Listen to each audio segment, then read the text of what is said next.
Picture this. Your car makes that sound. You know the one. Not the, I should probably get that checked out someday sound. The, oh no, I should not be driving this thing sound. You pull over, you Google, and suddenly you're staring at a repair estimate that starts with a comma. And your first thought isn't, how do I pay for this? Your first thought is, okay, which credit card still has room? If that moment feels a little too familiar, keep watching. Because today we're talking about Emergency Fund 911 and why most people think they have a plan until life actually happens. My name is David, and I spend way too much time thinking about how people handle financial emergencies. If you're someone who makes decent money but still feels one surprise away from financial chaos, make sure to hit the subscribe button and give this video a thumbs up if this helps you out. Here's the thing. Most people believe they're financially responsible. They pay their bills, they've got a job, maybe even a 401k. But the second something unexpected happens, a medical bill, a job loss, a home repair, everything starts wobbling. And that's because most people don't actually have an emergency fund. They have credit cards, I'll figure it out later, energy, and a dangerous amount of optimism. And optimism is not a financial strategy. Let me hit you with a number. According to the Federal Reserve, nearly 40% of Americans cannot cover a $400 emergency without borrowing money or selling something. $400. That's not a catastrophe. That's a tire. That's a dentist visit. That's one bad week. Now here's what most people don't realize.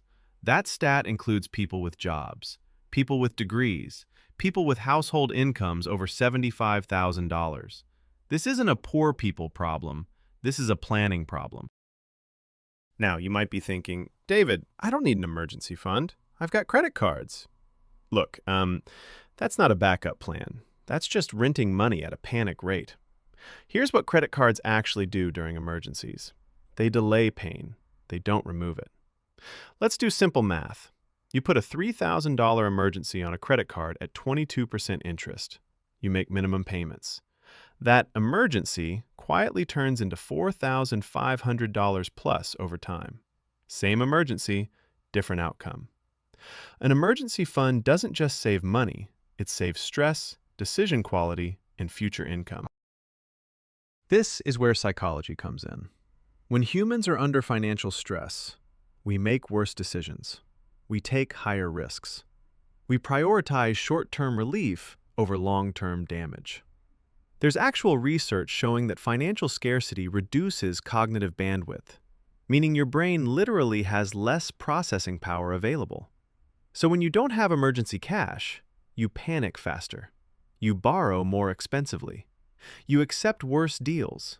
You lock in bad outcomes. An emergency fund isn't just money. It's mental breathing room. Before we go further, let's clear something up.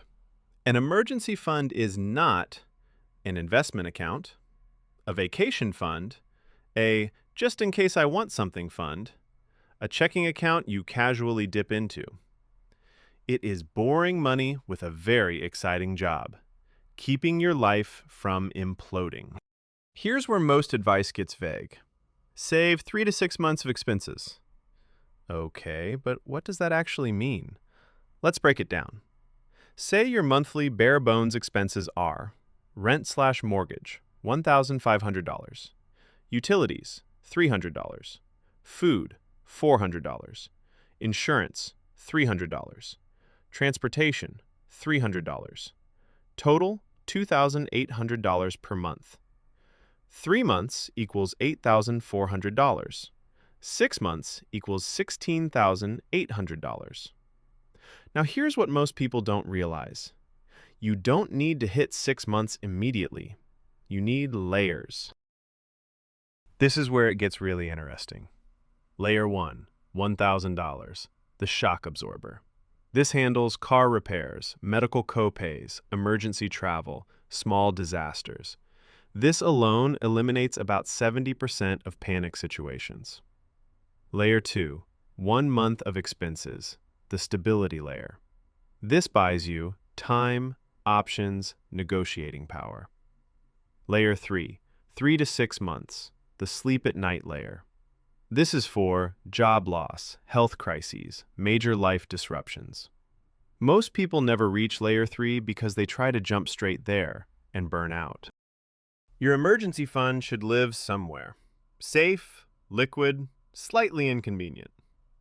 High-yield savings accounts are perfect. Not crypto, not stocks, not "I'll just keep it invested." Because emergencies don't care about market conditions. You don't want to sell assets while they're down just because your fridge died.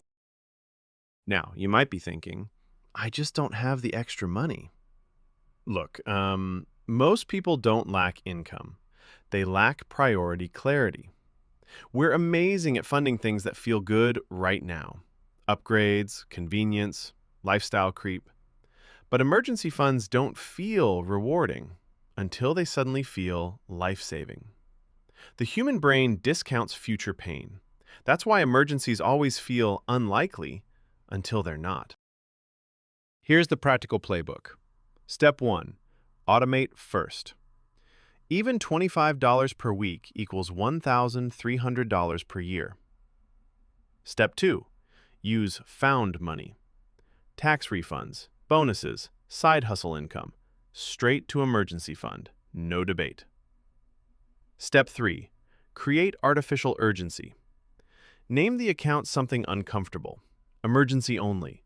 Do not touch. Future me thanks you. It works. I've seen this over and over. Two people, same income, same emergency. Person A has emergency fund, pays cash, mild annoyance, moves on. Person B, no fund, uses credit, interest compounds, stress lingers, decisions degrade. Same event, completely different futures. Money doesn't remove problems. It changes how expensive they become. Here's what most people don't realize. An emergency fund makes you more aggressive, in a good way. You negotiate harder. You say no more often.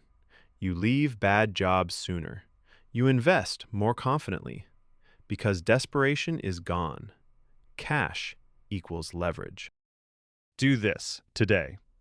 Calculate 1 month of bare expenses. Open a separate savings account. Set an automatic transfer today. Build layer 1 first. Ignore everyone who says you could invest that. You can't optimize wealth until you stabilize survival. Look, emergencies aren't rare. They're guaranteed. The only question is whether they turn into inconveniences or financial setbacks.